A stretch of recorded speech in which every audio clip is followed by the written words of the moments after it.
क्यों व्रज रज की इतनी महिमा क्यों है? व्रज रज को इतना भाव क्यों है? क्योंकि या 84 कोस के व्रजमंडल में हमारे प्रिया प्रियतम बिना पादुका पहने अपने अनावृत चरणों से विचरण किए हैं। एक कोनों भी ऐसा नहीं है, एक कण भी ऐसा नहीं है जो ठाकुर जी के श्री चरण को स्पर्श प्राप्त नहीं किए हो। सब लोग ध्यान से सुनो, इतकू देखो, हमारे माऊ देखो, और भैया देखो जो भारतीय आए हैं वो सब रे बुरो मत मानियो, कथा तो ब्रजभाषा में ही होएगी, कथा तो ब्रजभाषा में ही सुनाई जाएगी। क्यों? दुनिया में बोले सब भाषा, पर यहाँ तो भैया निकर ही नहीं रही हिंदी मोते, ब्रजभाषा ही निकर रही है। तो ब्रजभाषा में ही कथा सुनियो। या संपूर्ण व्रजमंडल को एक कोनों भी ऐसा नहीं है, एक कण भी ऐसा नहीं है जो श्री प्रिया प्रियतम के श्री चरण के स्पर्श से वंचित रहे हो। रसिकन की वाणी में, रसिकन के रस चर्चान में तो वाक्य प्रमाण है ही, श्रीमद् भागवत में भी वाक्य प्रमाण है। श्रीमद् भागवत में वर्णन आवे, ठाकुर जी सब ग्वाल बालन के संग में वन भोज कर रहे हैं। सब रे ग्वाल बाल छाक लेकर के गए ब्रज में, वन में। छाक समझे? छाक लीला, ठाकुर जी छाक लेकर के गए, गौ चरावे के काजे गए तो घरते ही मोटे मोटे रोटला। अब रोटला तो खैर बाहर की भाषा में क्या, हमारे यहाँ तो टिक्कर के हैं बातें, टिक्कर बनवा के ठाकुर जी ले गए। सब ब्रजवासी बालकन के संग ठाकुर जी गौचारण करवे के काजे गए। सबंत कह दिए, अरे अपने अपने घरन ते सबरो सामान ले आइयो, जो जो बनो हो घर में। कोई बैगन को भरता लेके आयो, कोई कढ़ी लेके आयो, कोई दाल लेके आयो, कोई आलू को साग लेके आयो, कोई। और हमारे यहाँ काका में वो ब्रज में वो काके बाते गोल गोल सी रेखा है, मिर्च के संग बने कचरी, काचरी है, ये देखो कचरिया ये ब्रज में ही बनता है, मिर्च के संग में बने कचरिया, कचरिया। आहा, सबरे लेके आए अपने अपने घर से जो जो सामान मेरो। ठाकुर जी ने जाए करके बीच में स्थान लियो, चारों तरफ सबरे ग्वाल बाल बैठ गए। हाँ रे, अपने अपने घर को सब सामग्री निकालो। सबरे ग्वाल बालन ने अपने अपने घर से बनी भाई सामग्री, कोई दाल लेके आयो, कोई आलू को साग लायो, कोई कचरिया लायो, कोई मिर्च लायो, कोई मोहन थार लायो, कोई लड्डू लायो।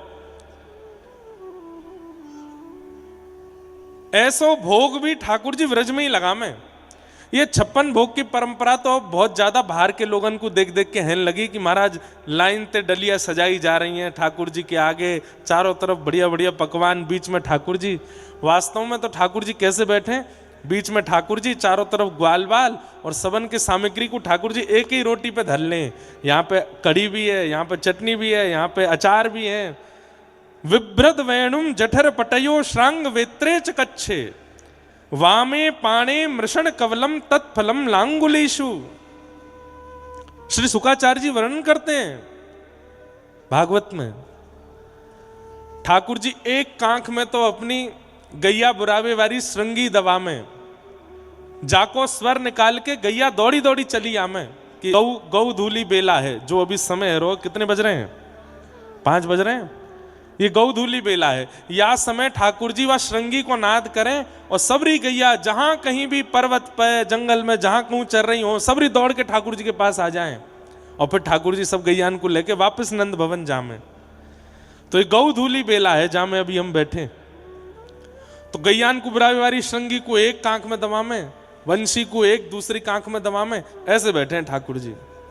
वामे पाणे मृषण कवलम, अपने बाम हस्त में ठाकुर जी ने यशोदा मैया के द्वारा बनाई गई मोटे मोटे बाजरे के, ज्वार के, आटे के टिक्कर ले रखे हैं, और अपने सीधे हाथ में बीच में चटनी है और अलग अलग प्रकार के तत्फलम लांगुलेशु। ये कौन से फल हैं? बोले अचार हैं। एक में आम को अचार है, एक में कचरिया है, एक में मिर्च है, एक में टेटी को अचार है।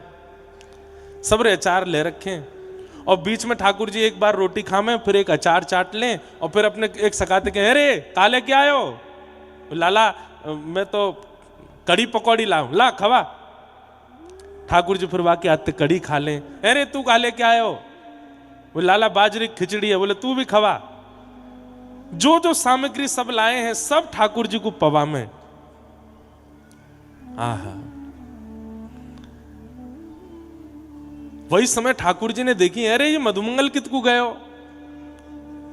तब दूसरे सखान ने बताई, लाला बहुत जोर की कड़ी बना के लायो है, कहीं हम सबरे छीन झपट के पा ना लें, पूरी हमारे एकांत में बैठ के खा रो है। ठाकुर जी बोले अपनों बाद में खाएंगे, पहले आप मधुमंगल ही देखें। चलो सबरे गए तो देखिए एक पेड़ के पीछे बैठ करके मधुमंगल अपने मोहते लगाए करके सबरी कड़ी पी रो है। ठाकुर जी गए, अरे दारी के यहां बैठो एकांत में, कहीं हम खा नहीं ले, हम तो ते मांग नहीं ले, हमारे एकांत में बैठो है। मधुमंगल, अरे ना लाला ऐसी बात ना है। तो क्या बात है? लाला तू तो बड़े राज घर में रहे, तेरे पिताजी नंदरानी यशोदा नंद बाबा तो राजा हैं, तेरे यहां तो रोज नयो नयो प्रसाद बने, सुबह अलग बने, मध्य में अलग बने, रात्रि में अलग बने। हम तो लाला गरीब ब्रजवासी हैं, एक दिना सब जगह ते छाछ मांग के लिया में मैया कड़ी बना दे, वो कड़ी 4-5 दिना तक चले। 5 दिना बासी कड़ी है लाला, खट्टी है गई है कसक, एक एक एक बूंद भी तेरी जीभ पे जाएगी ना आंख बंद रह जाएंगी, इतनी खट्टी है गई है। खट्टी कड़ी लाला खावे को माने को नहीं, गरो खराब है जाएगो, अस्वस्थ है जाएगो, या हमारे एकांत में बैठ के सबरी खा रहा हूं मैं। ठाकुर जी बोले, ने बता तो खट्टी है कि मीठी, मैं देखूंगो। अरे ना ना लाला तू मत खावे, और जल्दी जल्दी मधुमंगल मोहते लगा के सबरी कड़ी पीन लगो। इतने में ठाकुर जी ने रोकी, सबरी पी गए हो, मुकु ना छोड़ी, लेकिन मुकु तो फिर भी मिल गई। बोले कहाँ है? वो तेरे होठ पे बन नहीं है ऊपर मूछ कड़ी की, या चाट जाऊंगा। और ठाकुर जी ने जबरदस्ती पकड़ के मोह पकड़ के मधुमंगल को चाट लियो, जितनी कड़ी लगी सबरी चाट गए। और आंख बंद करके बोले खट्टी तो बहुत ही, लेकिन स्वाद है, आनंद आए गए। अब ये तो ठाकुर जी को है प्रेम, लेकिन यह जाने कहां गवार, प्रेम नदिया की सदा उल्टी बहे धार। अरे ठाकुर जी तो ब्रजवासीन के मोहते लगी कड़ी चाट लें, ब्रजवासीन के हाथ से जो ब्रजवासी पवा दें सब प्रेम से पालें, या बात को अन्यथा मत लियो। यदि तुम बाहर के हो तो बाहर के ब्रजवासीन में मेरो कोई भेद ना है, सब ठाकुर जी के हैं, लेकिन ब्रजवासी नेक ऊपर हैं, नेक तो ऊपर ही हैं। ब्रजवासी चाहे जैसे हो, वो अगर अपने हाथों स्पर्श भी कर दे ना कोई सामग्री को, तो ठाकुर जी वाकू स्वीकार करवे में कोई संकोच ना करें। बोले ब्रजवासी के हाथ से आयो भैया, ये तो पानो ही है। ब्रह्मा जी मन में सोचने लगे, राम राम राम जे भगवान ना है सके, ये परमात्मा ना है सके, एक दूसरे के मुंह पे लगी हुई कड़ी ने चाट रहो, ये परमात्मा होगा? हमारे काजे इतने नियम बना दिए, शुद्धि रखो, पवित्रता रखो, अपरस को भाव रखो, 3 बार हाथ धो, वाके बाद भोग पधराओ। और ये ब्रजवासी 2-2 दिना नहामे नहाए, गैयान ने चरामे, एक ही लत्तान ने 7-7 दिना तक पहने, और इनके मुंह पे लगी हुई कड़ी चाट गो। ये परमात्मा नहीं हो सकता। और ब्रह्मा जी ने ठाकुर जी के सब ग्वाल बालन को हरण कर लियो, एक भी नहीं छोड़ो ठाकुर जी के पास, मधुमंगल से लेकर के श्री दामा तक, और जितने ठाकुर जी के ग्वाल बालन के बछड़ा बछिया सबको हरण करके ब्रह्मा जी ले गए। बंधुओं, ठाकुर जी कोई 10-500 गैयान के बछड़ा ना चरा में, 9 लाख गैया हैं, एक एक गैया के कम से कम 10-10 बछड़ा बछिया हैं, तो सोच लो कितने बछड़ा बछिया न चरावे जामे ठाकुर जी। करोड़न की तादाद में बछड़ा बछियां हैं, और वो तो ठाकुर जी की हैं। फिर मधुमंगल की अलग, श्रीदामा की अलग, तन सुखा की अलग, मन सुखा की अलग, धन सुखा की अलग, सुबल की अलग। सीधी बात है कि जब ठाकुर जी गौचारण करवे चलें तो व्रज मंडल में एक कोनो भी ऐसा नहीं बचे जहां पे बछड़ा बछिया नहीं जामे। अब हम लोग कभी कभी विचार करें वृंदावन कितनो दूर है यहाँ से, गाड़ी ते आवे में 1.5-2 घंटा लग जाए, इतनी दूर ठाकुर जी आवे गैया चरावे। अरे ठाकुर जी तो पहुंचते 2-2.5 घंटा में, लेकिन बछड़ा बचिया तो पहले ही पहुंच जाते। इतनी संख्या में बछड़ा बचिया आगे पीछे ठाकुर जी को घेर के चल रहे हैं। ब्रह्मा जी ने जब सबको हरण कियो तो ठाकुर जी ही मधुमंगल बन गए, श्रीदामा बन गए, तनसुका, मनसुका, धनसुका, सुबल, तोक, जितने भी ठाकुर जी के सखा हैं सब ठाकुर जी ने ही अपने अंदर से प्रकट कर दिए। और अंदर से प्रकट करने के बाद उनके जितने भी बछड़ा बछिया हैं वो भी स्वयं ठाकुर जी बन गए।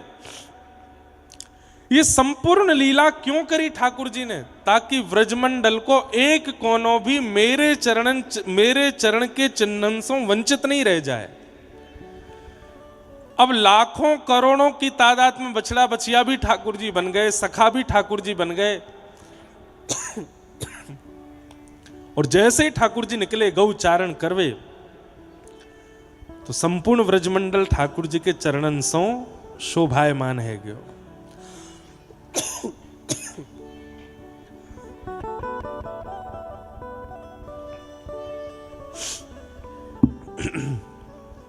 फूल रज गो गरे में, इतनो डारो है।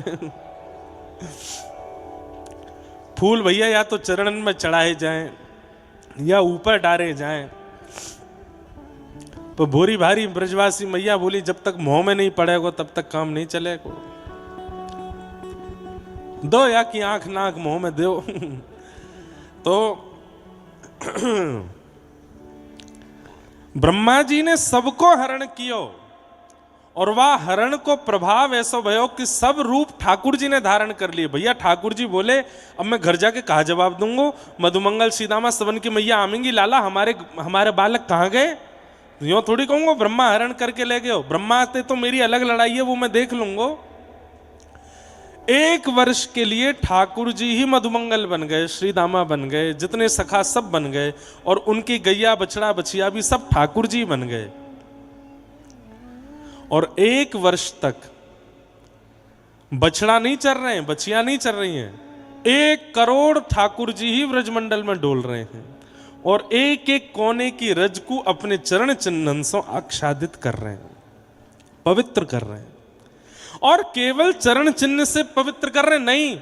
अब बछड़ा बछिया जब कहीं चरे तो अपना मुख लगावे, तो मुख लगाते समय अपनी जीभ निकारें तो जीभ में लगे भाई अधरामृत भी या व्रज के कण में जाके मिल रहे हैं। सब जगह ठाकुर जी अपनी जीभ से घास चाट रहे हैं तो वास में जीव निकरे और वह जीव के कारण ये पूरी व्रजमंडल की जो रज के कण हैं इन सबन को ठाकुर जी को अधरामृत मिल रहा है। तो या व्रज की रज की कण में केवल ठाकुर जी के चरण चिन्ह नहीं है, अधरामृत भी है। या हमारे व्रज की रज को लगावे को और पावे को दोनों उनको विधान है, दोनों। क्यों? अधरामृत है ठाकुर जी को। तो श्रीमद् भागवत प्रमाण दे रही हैं कि संपूर्ण व्रजमंडल की जो एक एक कण की रज है वो ठाकुर जी के श्री चरणन सो और श्री मुखमंडल के अधरामृत सो पवित्र है। या हमारे या रज को माथे से लगाओ, या रज को चित्त सो लगाओ, या रज को श्री अंग सो लगाओ। और वही परंपरा के भाव से वही भाव के पूर्णता के लिए स्वामी श्री हरदास जी की परंपरा में करुआ में ही जल पिएंगे, मिट्टी के रज के वर्तनन में ही प्रसाद पाएंगे। क्यों? कोई ना कोई प्रभाव से, काल से, स्थिति से रज हमारे भीतर प्रवेश करती रहे, ठाकुर जी को अधरामृत भीतर जातो रहे। ऐसी ब्रजमंडल की रज है और वह रज में आप सब बैठे हो।